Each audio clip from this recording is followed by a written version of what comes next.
भौतिक विज्ञान क्लास में आपका स्वागत है। कल की जो वीडियो थी उस वीडियो के अंदर अपन ने बताया था विद्युत फ्लक्स। विद्युत फ्लक्स के बारे में थी पूरा डेफिनेशन अपन ने बताया था। उसके बाद में नया जो टॉपिक आता है आज का सतत आवेश वितरण। सतत आवेश वितरण क्या होता है? जब कोई आवेश इस प्रकार वितरित होता है कि आवेशों के जो मध्य की जो दूरी है वो दूरी कैसी रहे, अल्प रहे, तथा या हम यूं कह सकते हैं उनके मध्य की दूरी अल्प हो। मध्य की दूरी क्या हो? अल्प हो। इस प्रकार के वितरण को सतत आवेश वितरण कहते हैं। बंद कर दो बताओ। अब देखिए सतत आवेश वितरण, जब आवेश इस प्रकार वितरित होगी, जब आवेश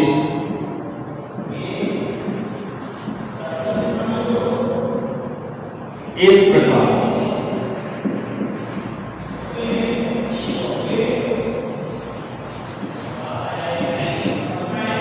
वितरित होगी, इस प्रकार वितरित होगी आवेशों के मध्य की दूरी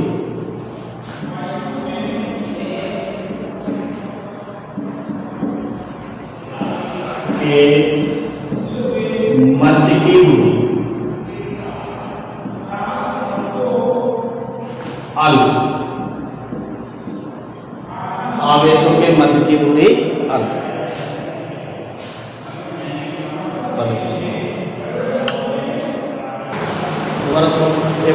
शुरू से चल भौतिक विज्ञान क्लास 8 में आपका स्वागत है। कल का जो टॉपिक पढ़ा था अपन ने, टॉपिक पढ़ा था विद्युत फ्लक्स। और विद्युत फ्लक्स के बारे में अपन ने पूरा दिमाग परिभाषा और इस तरीके से सारे जो अपन क्वेश्चन है उन क्वेश्चनों को देखा। अब नया जो टॉपिक है आज की वीडियो के अंदर सतत आवेश वितरण। सतत आवेश वितरण क्या होता है? जब आवेश इस प्रकार वितरित होकर आवेशों के मध्य की दूरी कैसी हो? अल्प। आवेशों के मध्य की दूरी अल्प हो, उसे क्या कहेंगे? सतत आवेश वितरण कहेंगे। जैसे किसी क्षेत्र के अंदर आवेश क्या है, बहुत सारे आवेश उपस्थित है और समान रूप से वो क्या कर रहे हैं, फैल रहे हैं, और उनके मध्य की दूरी कैसी हो? अल्प हो, तो इस वितरण को क्या कहेंगे? सतत आवेश वितरण कहेंगे। आवेश वितरण, सतत आवेश वितरण कहलाता है।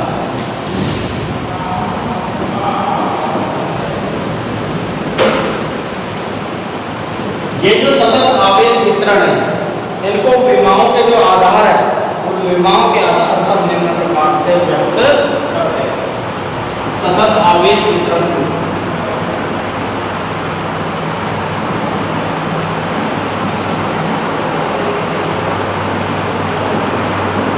वितरण को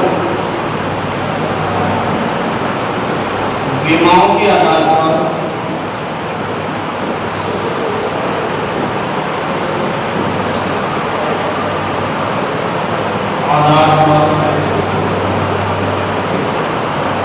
निम्न प्रकार से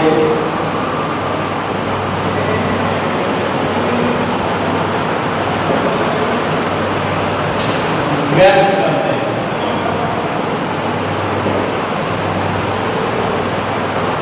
निम्न प्रकार से व्यक्त करते हैं। अब देखिए विमान कौन से? एक विमीय, द्विविमीय, त्रिविमीय। अर्थात एक विमीय के आधार पर अपन व्यक्त करेंगे रेखीय आवेश। पहला है रेखीय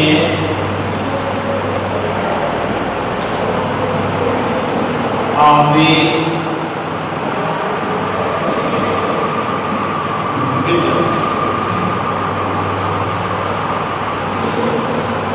रेखीय आवेश वितरण क्या होता है? रेखीय आवेश वितरण क्या है?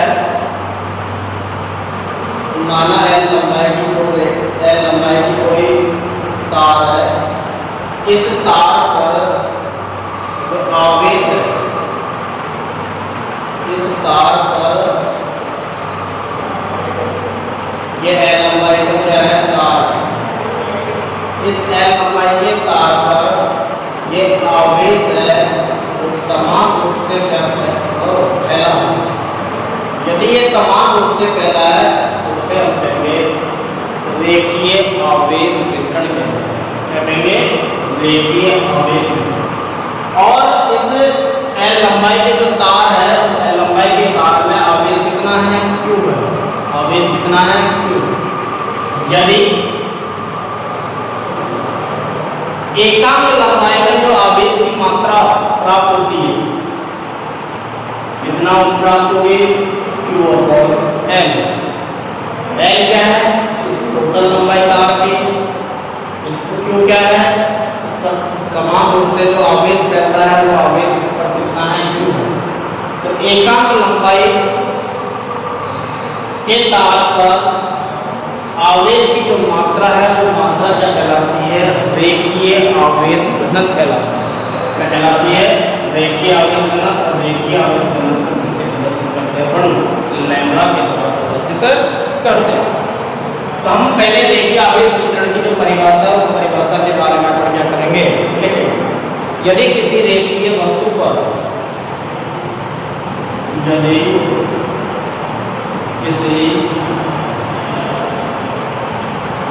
रेखीय वस्तु पर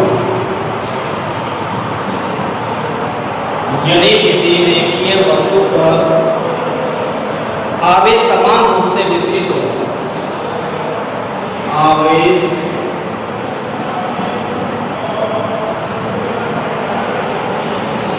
समान रूप से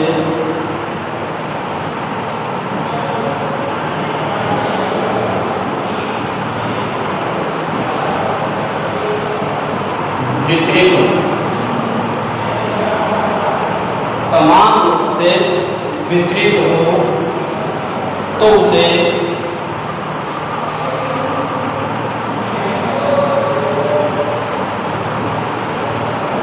रेखीय आवेश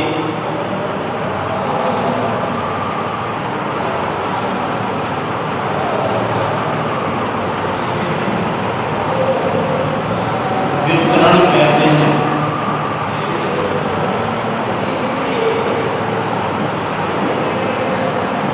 रेखीय आवेश वितरण कहते हैं।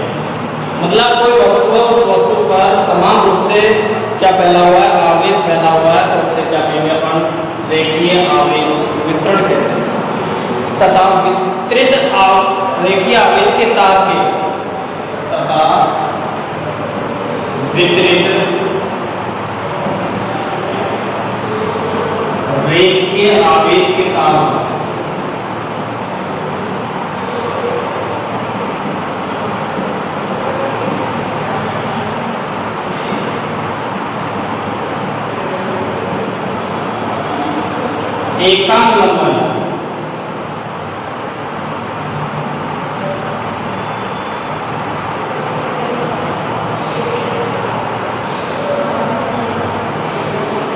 एकांक लंबाई पर आवेश की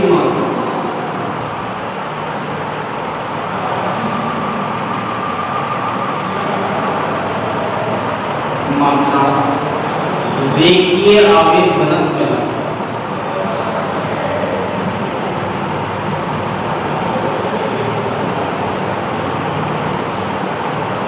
घनत्व कहलाता है।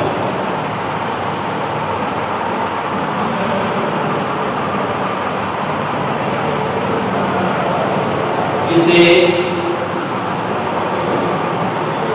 लैम्ब्डा द्वारा प्रदर्शित किया जाता है।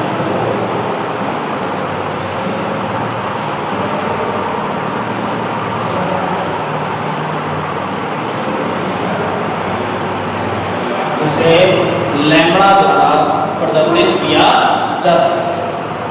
माना n लंबाई का कोई तार, ये कोई तार है, इसकी लंबाई कितनी है? माना स्मॉल n लंबाई के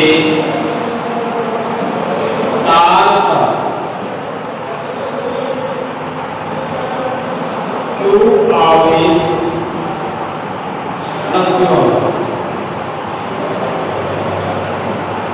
समान रूप से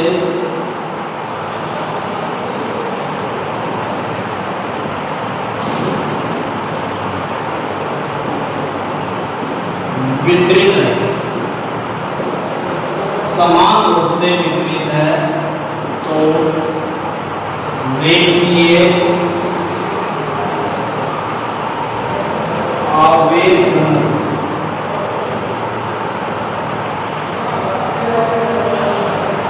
और रेखीय आवेश घनत्व को किससे प्रदर्शित करते हैं? लैम्ब्डा से। रेखीय आवेश घनत्व लैम्ब्डा बराबर कितना हो जाएगा?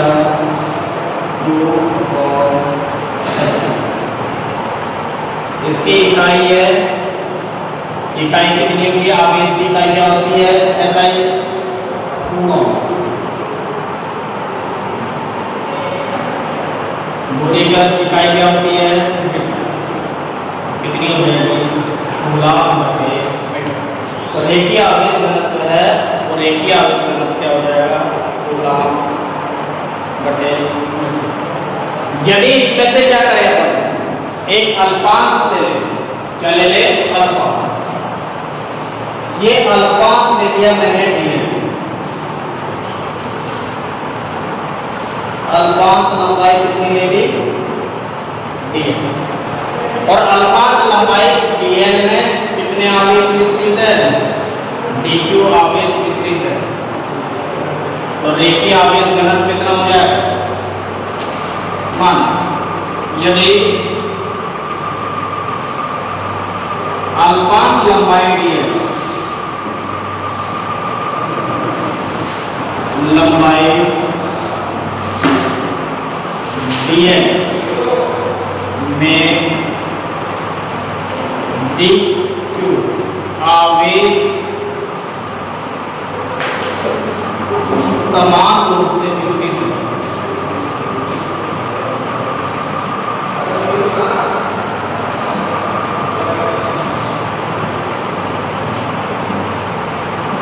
तो रेखीय आवेश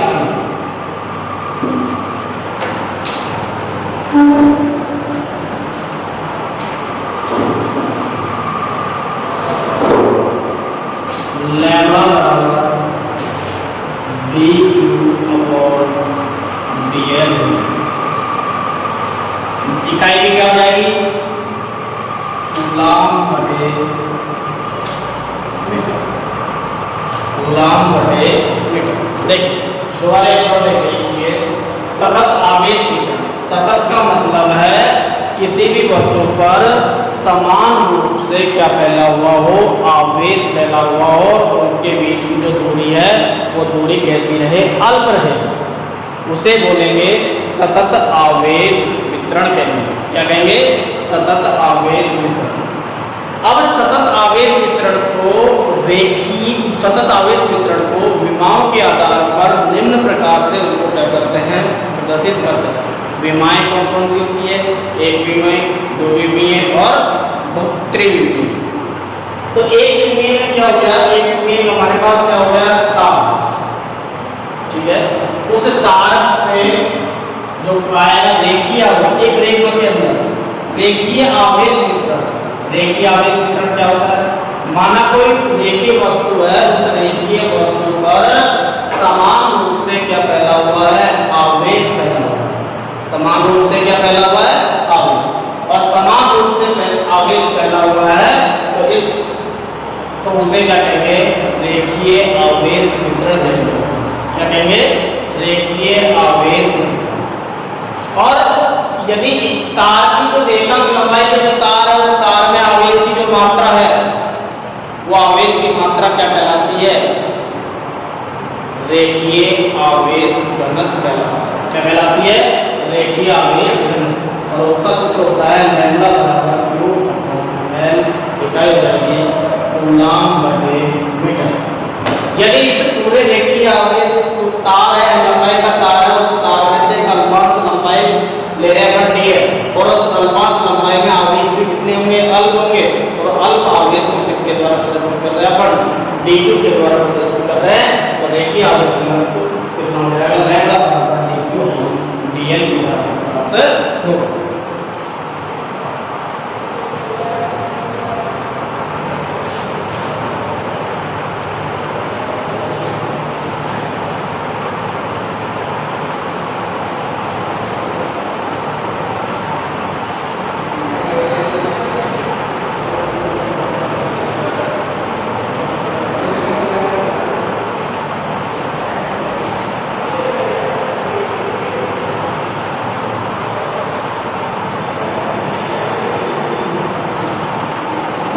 नेक्स्ट आता है पृष्ठीय आवेश घनत्व। पृष्ठीय आवेश वितरण, पृष्ठीय आवेश वितरण।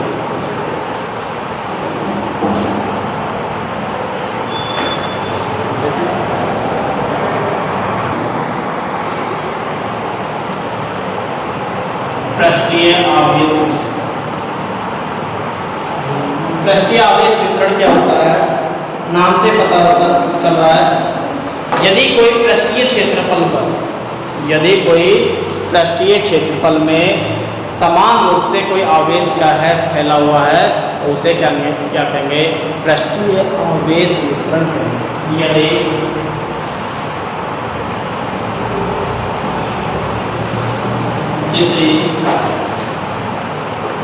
यदि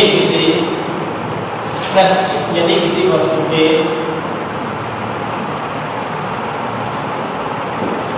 पृष्ठीय क्षेत्रफल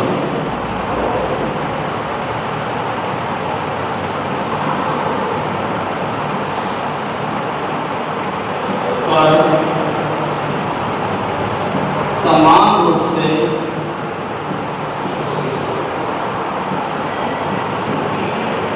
आवेश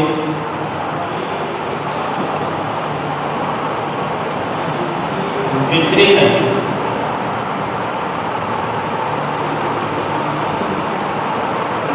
है, तो उसे पृष्ठीय आवेश वितरण कहते हैं।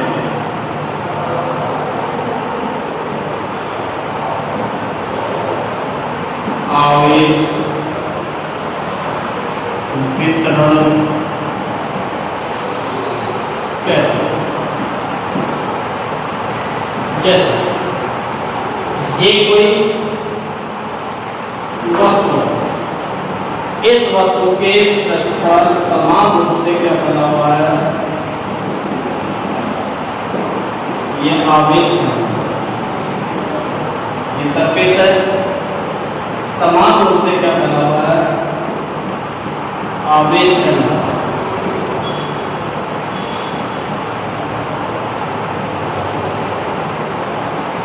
इस आवेश को किससे व्यक्त कर रहे हैं? अपन क्यू से व्यक्त, किससे व्यक्त कर रहे हैं?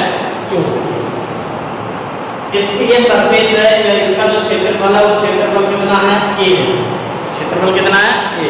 तो इस पूरे जो क्षेत्रफल है उस क्षेत्रफल में समान रूप से यदि कोई आवेश क्या है? फैला हुआ है, वितरित है, तो उसे क्या कहेंगे? पृष्ठीय आवेश वितरण। क्या कहेंगे?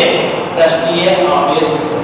और यदि इस पृष्ठीय आवेश वितरण में एकांक जो क्षेत्रफल है, उस एकांक क्षेत्रफल में जो आवेश की जो मात्रा होती है वो क्या कहलाती है? पृष्ठीय आवेश घनत्व कहलाती है। जैसे अपन ने पढ़ा था, रेखीय आवेश घनत्व लैम्ब्डा बराबर क्यू अपॉन एल था, और लंबाई कितनी थी? एल, और उस पर आवेश समान रूप से आवेश कितना था? क्यू। यहाँ पर क्या करें? क्षेत्रफल है, क्षेत्रफल पर आवेश कितना है? क्यू, और बटे में ये भी जगह क्या काम में ले रहा हूँ मैं? क्षेत्रफल काम में ले रहा हूँ। बटे में कितना होगा? क्षेत्रफल। और इसका नया नाम क्या दे दिया? सिग्मा। इसे बोलेंगे पृष्ठीय आवेश घनत्व। क्या कहेंगे? पृष्ठीय आवेश। इसकी परिभाषा कैसे करेंगे। एक किसी वस्तु के एकांक पृष्ठीय क्षेत्रफल में आवेश की मात्रा क्या कहलाती है? पृष्ठीय आवेश घनत्व कहलाती है। क्या कहलाती है? पृष्ठीय आवेश घनत्व। परिभाषा देखते हैं। इस एकांक पृष्ठीय क्षेत्रफल में उपस्थित आवेश की मात्रा कितनी है? Q। कितनी है? Q। इस पृष्ठीय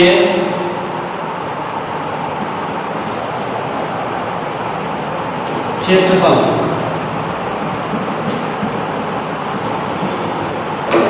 में उपस्थित आवेश की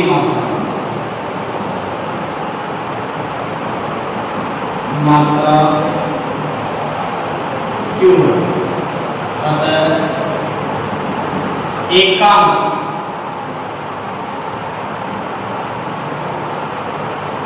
पृष्ठीय क्षेत्रफल में उपस्थित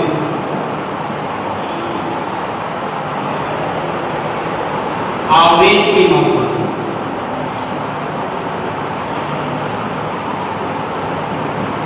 मात्रा पृष्ठीय आवेश घनत्व कहलाता है।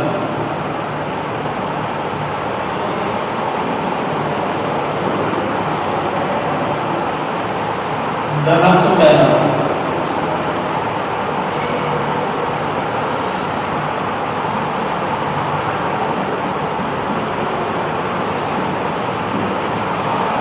इसे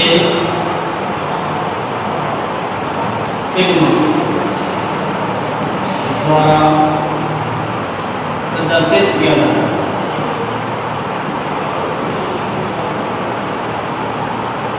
इसे सिग्मा द्वारा प्रदर्शित किया जाता है। माना एक पृष्ठीय क्षेत्रफल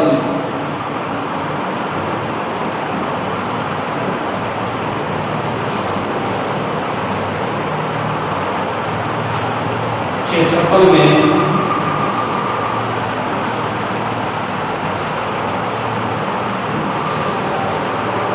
उपस्थित आवेश की मात्रा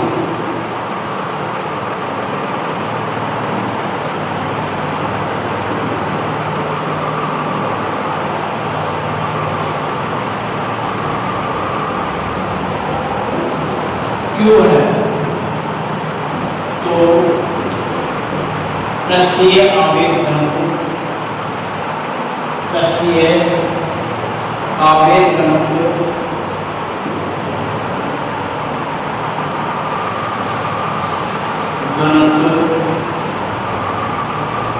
और पृष्ठीय आवेश घनत्व किससे व्यक्त कर रहे हैं अपन? सिग्मा से। सिग्मा बराबर Q/A। सिग्मा बराबर Q/A। मात्रक क्या हो जाएगा? इकाई क्या हो जाएगी? आवेश की इकाई क्या होती है? कूलम। और क्षेत्रफल की कितनी होती है? Metre square. तो मात्रक क्या हो जाएगा? कूलम बटे मीटर स्क्वायर। ऐसे इसमें से कोई अल्पांश अपन क्या ले रहे हैं? क्षेत्रफल ले रहे हैं।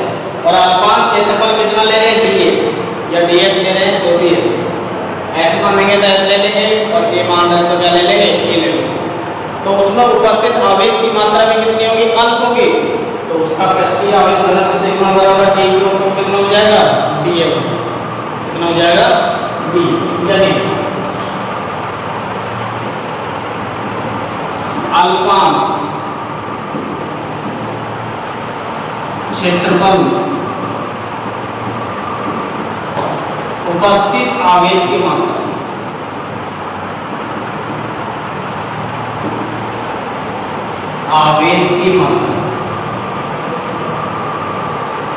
dq है, तो पृष्ठीय आवेश घनत्व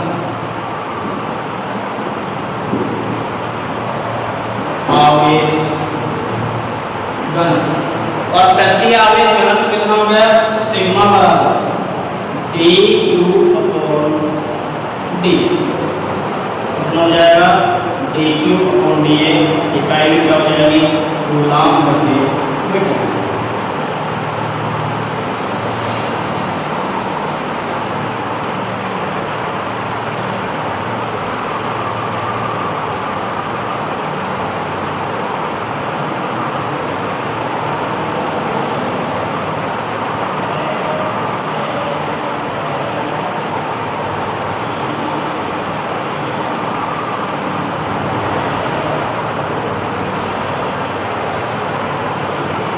तीसरा है हमारे पास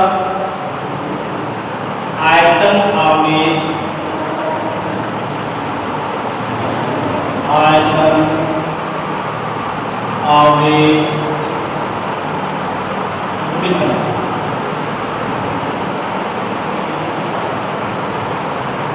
आयतन आवेश वितरण, आयतन आवेश वितरण क्या होता है, यदि किसी वस्तु के आयतन पर समान रूप से क्या फैला हुआ है,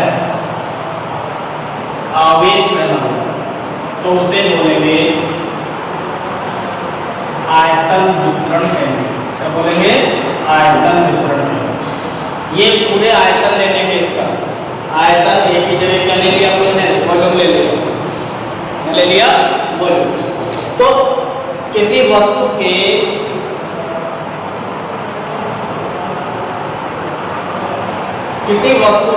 आयतन में समान रूप से क्या फैला हुआ है, आवेश फैला हुआ है, तो उसे बोलेंगे आयतन वितरित आवेश कहेंगे या आयतन आवेश वितरण कहेंगे। ठीक है, किसी वस्तु के आयतन में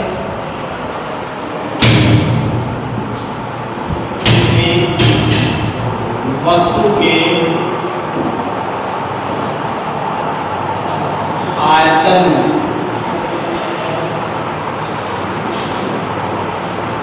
समान रूप से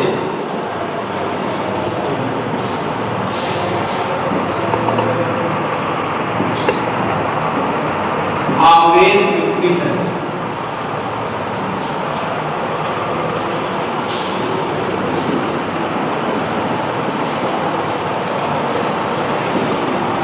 तो उसे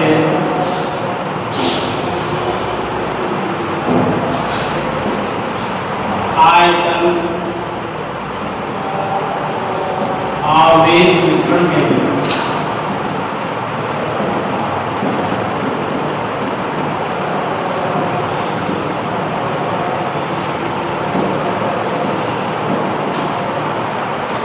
एकांक आयतन में यदि किसी वस्तु के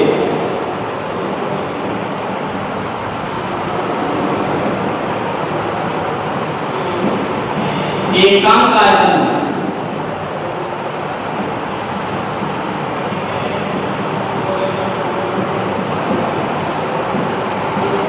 उपस्थित आवेश की मात्रा, उपस्थित आवेश की मात्रा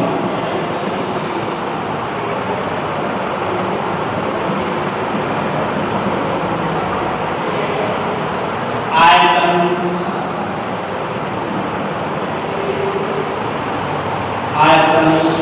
आवेश वितरण कहलाता है। मात्रा को आयतन आवेश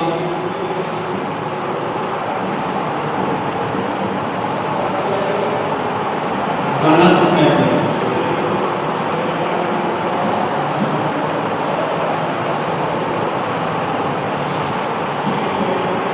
इसे किससे प्रदर्शित किया था हमने, सिग्मा से, या किससे प्रदर्शित करेंगे, रो, इसे रो द्वारा प्रदर्शित किया जाता है।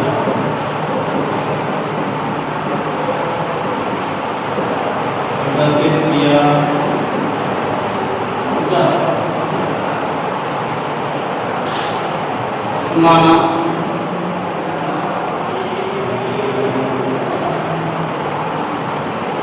V आयतन की वस्तु में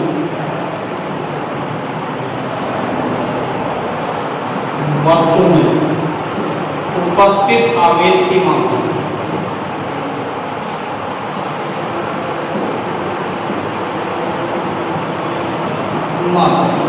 उपस्थित आवेश की मात्रा कितनी है?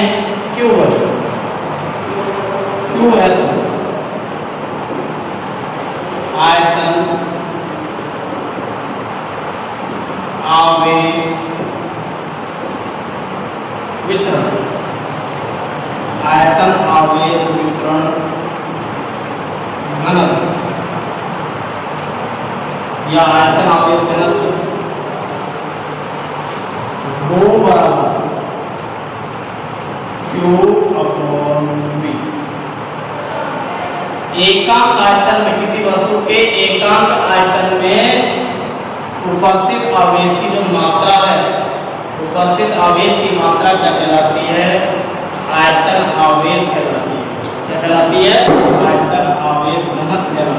या वितरण को प्रकार, ठीक है, और रेखा का कोई दिक्कत नहीं। इसकी जो इकाई है, इकाई की जगह आवेश की इकाई क्या हो जाएगी? कूलम। और आयतन का मात्रा क्या होता है? हो जाएगा मीटर क्यूब। कूलम बटे मीटर क्यूब। यदि अल्पांश आयतन, अल्पांश आयतन कितना हो गया? डी की वस्तु में उपस्थित आवेश की मात्रा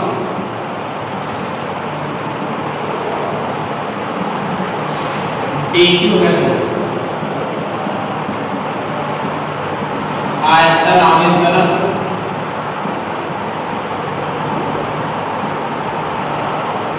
घनत्व या वितरण घनत्व, एक ही बात है, घनत्व रो बराबर dq/d। वही इकाई कूलम बटे मीटर। ये हमारे पास क्या हो गया? विमाओं के आधार पर आवेश का जो वितरण है या सतत आवेश वितरण के जो प्रकार हैं वो विमाओं के आधार पर प्रकार आ गए। कौन कौन से? रेखीय आवेश, दूसरा है पृष्ठीय आवेश वितरण और तीसरा है आयतन आवेश वितरण।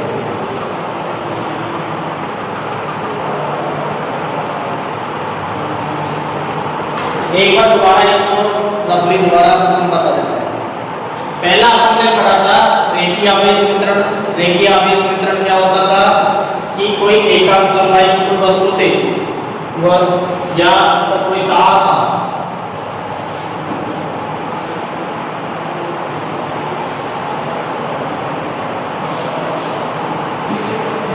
ये कोई तार है, ये L लंबाई का क्या था?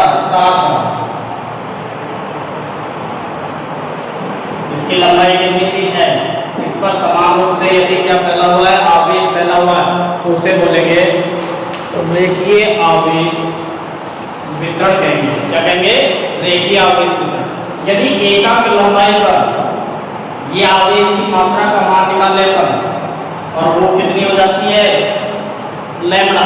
वो लैम्बडा क्या है? रेखीय आवेश घनत्व, और उसका सूत्र हो जाएगा Q/L। सेम इसी तरीके से पृष्ठीय आवेश वितरण, पृष्ठ का मतलब हो गया क्षेत्रफल हो गया। ये क्षेत्रफल पर यदि क्या है? पृष्ठीय क्षेत्रफल पर समान रूप से क्या फैला हुआ है? आवेश फैला हुआ है, और इसका क्षेत्रफल कितना है? a है, तो उसे बोलेंगे पृष्ठीय आवेश वितरण कहेंगे। और इसके एकांक पृष्ठीय क्षेत्रफल, इसके अंदर देखिए दूसरा है हमारे पास पृष्ठीय आवेश वितरण। और पृष्ठीय आवेश वितरण में आवेश कितना है? Q है, क्षेत्रफल कितना है? a है। तो इसके एकांक क्षेत्रफल पर आवेश की जो मात्रा है वो आवेश की मात्रा क्या कहलाती है? पृष्ठीय आवेश घनत्व कहलाता है। पृष्ठीय आवेश घनत्व को किससे प्रदर्शित करते हैं? सिग्मा के द्वारा प्रदर्शित करते हैं, और सिग्मा बराबर कितना हो जाएगा? Q/A। तीसरी बात है, यदि इसका अल्पांश लेके आ रहे हैं तो कितना हो जाएगा? dq/dl, dq/dl, और यहाँ dq/ कितना हो जाएगा? dA हो जाएगा। यदि इसके आयतन लेने पर पूरे वॉल्यूम ले रहा है और पूरे के अंदर जो आवेश की जो मात्रा है वो मात्रा क्या कहलाती है? आयतन आवेश घनत्व कहलाता है। तो आयतन आवेश घनत्व को किससे प्रदर्शित करते हैं? अपन रो द्वारा प्रदर्शित करते हैं, और रो द्वारा कितना हो जाएगा? वो dq या q इसके बराबर हो जाएगा, v के बराबर हो जाएगा। ये तीनों विमाओं के आधार पर वितरण जो है, आवेशों का जो वितरण है, तो वितरण के बारे में हम यहाँ पर इस तरीके से पढ़ रहे हैं। मेन टॉपिक है गाउस की प्रमेय।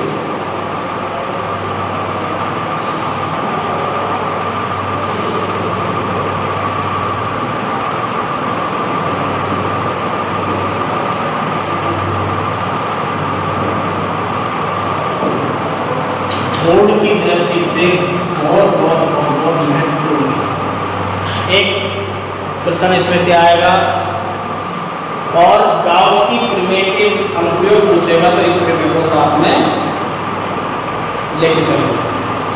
कैसे है गाउस की प्रमेय? देखिए, एक काल्पनिक बंद पृष्ठ लिया जाता है। इस काल्पनिक बंद पृष्ठ से विद्युत फ्लक्स क्या हो रहा है? निर्गत हो रहा है। और विद्युत फ्लक्स को क्या कहेंगे अपन? फाई बराबर फाई बराबर हो गया हमारे पास समेशन q। यदि इस बंद पृष्ठ के अंदर यह आवेश क्या है? फैला, ठीक है, q1 q2 q3 dot dot q1,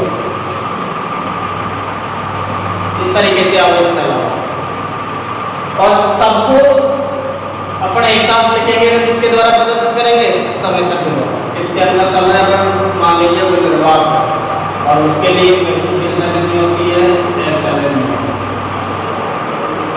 कैसे व्यक्त करेंगे इसको? बड़ी के रूप में ये किसी बंद काल्पनिक पृष्ठ को या किसी विद्युत क्षेत्र में स्थित बंद काल्पनिक पृष्ठ से निर्गत फ्लक्स या संबद्ध फ्लक्स, उस बंद पृष्ठ में उपस्थित कुल आवेश तथा निर्वात की गतिशीलता के अनुपात के क्या होता है?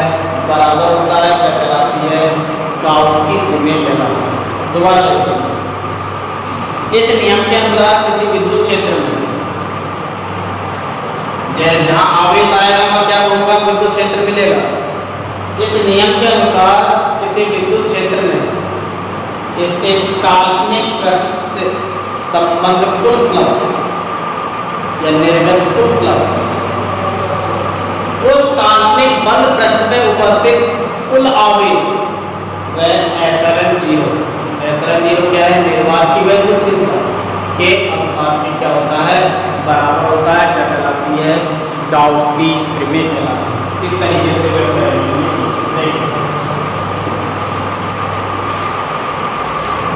इस नियम के अनुसार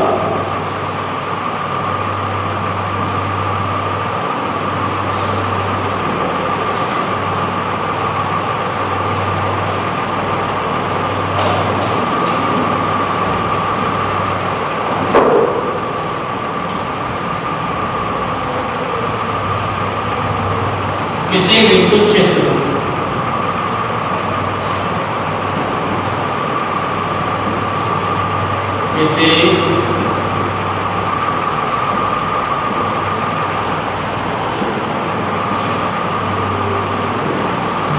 क्षेत्र में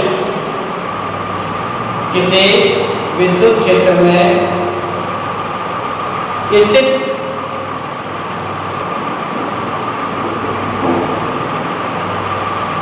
काल्पनिक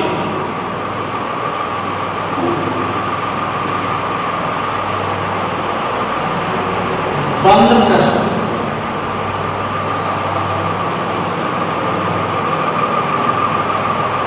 काल्पनिक बंद पृष्ठ से संबंध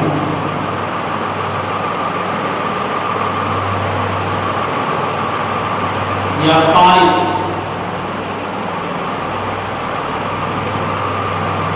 विद्युत फ्लक्स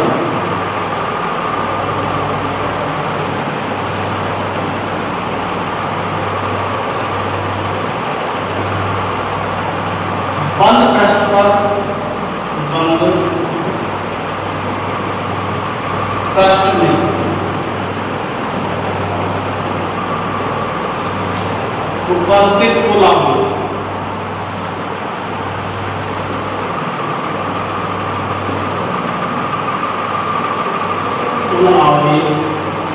तथा निर्वात की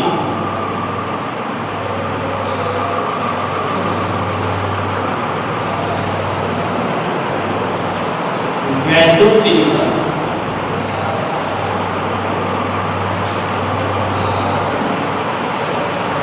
के अनुपात के बराबर होता है।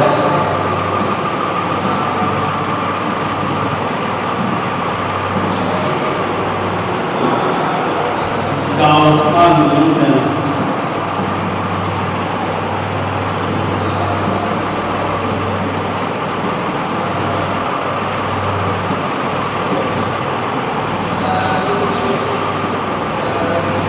गाउस का नियम है अर्थात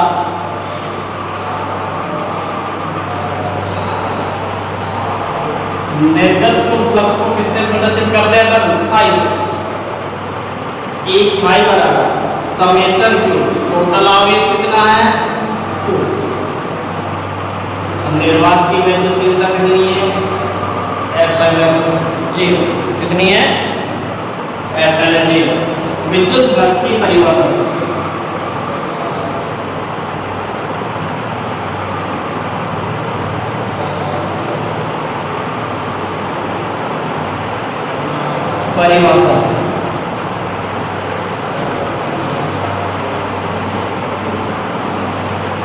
कल अपन ने पढ़े थे विद्युत फ्लक्स। विद्युत फ्लक्स पढ़ा था डी फाई बराबर E वेक्टर डॉट ds। संपूर्ण क्षेत्र के लिए पढ़ा था तो दोनों तरफ क्या किया था? अपन ने इंटीग्रेशन किया था और इंटीग्रेशन करने के बाद में डी फाई का जब इंटीग्रेशन करूंगा तो मेरे पास कितना मिलेगा? इंटीग्रेशन पृष्ठ कैसा लिया था अपन ने? बंद लिया था। यहाँ बंद पृष्ठ लिया E वेक्टर डॉट ds अर्थात i की जगह कितना लिखूंगा मैं? इंटीग्रेशन 1 पर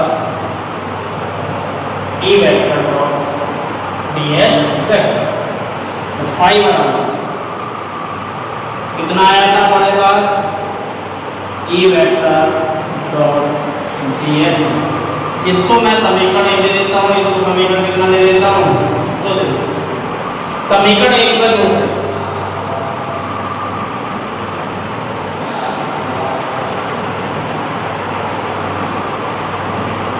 इस i की जगह पे ये रख देता हूँ integration 1 E vector dot ds vector बराबर समेशन q अपॉन एप्सिलॉन। ये गाउस की जो प्रमेय है उस गाउस की प्रमेय का जो गणितीय रूप है वो गणितीय रूप कितना जाएगा? इंटीग्रेशन 1 पर E vector dot ds vector बराबर समेशन q है ना जी।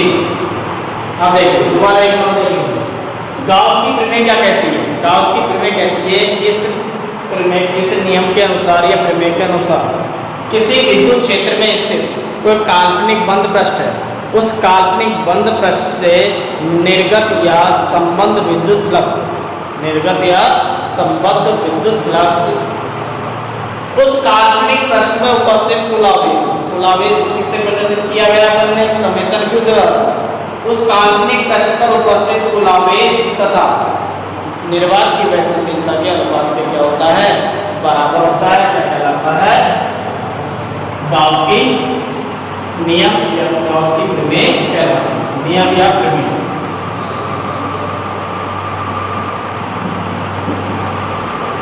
कहलाता है।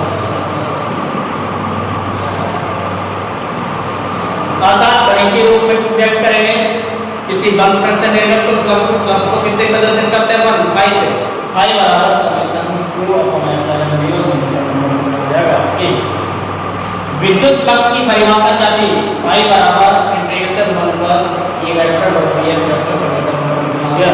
तो समीकरण 1 2 से इस फाई की जगह मैंने लिख सकता हूँ, इतना लिख सकता हूँ, तो इंटीग्रेशन 1 पर ये वेक्टर डॉट ds वेक्टर आगे समीकरण की ऑर्डिनेट हो जाएगा fn 0